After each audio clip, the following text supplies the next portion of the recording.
ప్రతి క్రైస్తవుడికి కూడా తన జీవితంలో సువార్తని చేరవేయటం, ప్రభువారి రెండవ రాకడను మించినటువంటి ఆనందం లేదు అని చెప్పి నేను నమ్ముతాను. ఏంటి సార్, యేసు రెండవ రాకడ గురించి అంత ఆనందంగా ఉందా మీకు?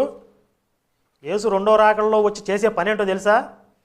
క్రైస్తవులుగా మారిన వాళ్ళందరినీ తీసుకుపోయి మంటల్లో వేసి కాలుస్తూ ఉంటాడు. వాళ్ళు కుయ్యో మొర్రో అని ఏడుస్తూ ఉంటారు. అట్లా అని చెప్పి వాళ్ళ ప్రాణం పోదంట, ఈ అగ్ని ఆరిపోదంట. ఇక అనంతకాలం పాటు కోటాను కోట్ల సంవత్సరాల పాటు అటు ఇటు తిరగేసి మరగేసి కాలుస్తూ ఉంటాడంట. అదే యేసు రెండో రాకడలో వచ్చి చేసేటట్టు పని. దాన్నే సువార్త అంటున్నారు. కాకపోతే మన అదృష్టం కొద్దీ యేసు రెండో రాకడ లేదు, ఫెయిల్ అయ్యింది బైబిల్ ప్రకారంగానే. అదర్ సైడ్ ఆఫ్ జీసస్ పుస్తకంలో నేను ఈ విషయాన్ని పూర్తిగా వివరించాను. అంత గొప్ప దేవుడి యొక్క సువార్తని మనం ఇంకా ఇంత చిన్న ప్రపంచంలో చేరవేయలేకపోతున్నాం అనే బాధ నాకు మనసులో చాలా ఉంటుంది.